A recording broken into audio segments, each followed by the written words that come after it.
Hello mabibi na mabwana, habari za muda huu. Kama ndo kwanza unajiunga na channel hii, basi usisahau kusubscribe, kulike na kucomment. Klabu ya soka ya JKT Tanzania imevunja mkataba na aliyekuwa CEO wao wa muda wote Jemedari Saidi Kazumari. JKT Tanzania wamefikia uamuzi huo mara baada ya kutokuridhishwa na mwenendo wa CEO wao kama mtendaji mkuu wa klabu hiyo. Jemedari amekuwa muda mwingi akiutumia kuisemea klabu ya soka ya Simba kuliko kuitenda wajibu wake katika klabu ya JKT Tanzania, hali ambayo imekuwa ikiwakasirisha mabosi wa klabu hiyo wa Jeddah hao wenye maskani yao pale mitaa ya Mbweni. JKT Tanzania wameamua kuachana na Jemedari Saidi Kazumari kuelekea msimu ujao na wamekwisha tangaza nafasi za kazi kwa ma-CEO wanaohitaji kwenda kuitumikia JKT Tanzania. Ikumbukwe Kazumari amekuwa muda mwingi akiutumia kujadili klabu ya soka ya Simba kuliko kuitetea klabu yake.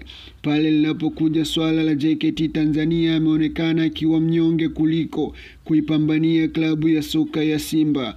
Watu wameenda mbali zaidi na kusema ya kuwa kuhujumu klabu ya JKT Queens ili wapoteze ubingwa mbele ya Simba Queens.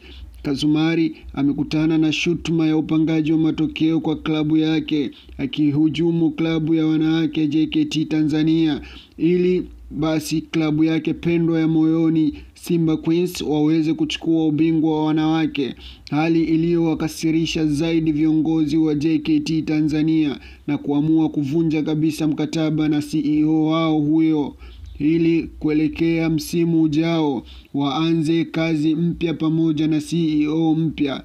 Jemedari ni kama ameamua kuipoteza kazi yake kwa mikono yake yeye mwenyewe. Hata awapo studio za pale Crown, muda mwingi ameutumia kuisemea zaidi klabu ya soka ya Simba kuliko kuizungumzia klabu yake.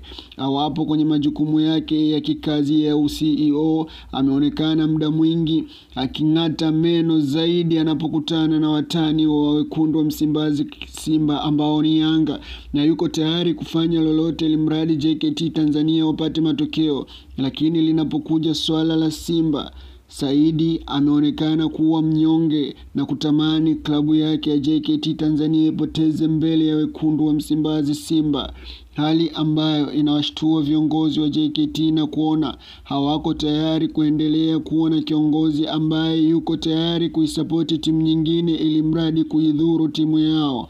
Jemedari mwisho wa msimu huu hatakuwa sehemu ya klabu ya soka ya JKT Tanzania na tayari nafasi za kazi zimetangazwa. Kama wewe unayenisikiliza una sifa za kuwa CEO wa mpira, basi klabu ya JKT Tanzania imeshatangaza nafasi za kazi na unaruhusiwa kupeleka barua ya maombi. Usichoke kunifuatilia kwa habari nyingi zaidi.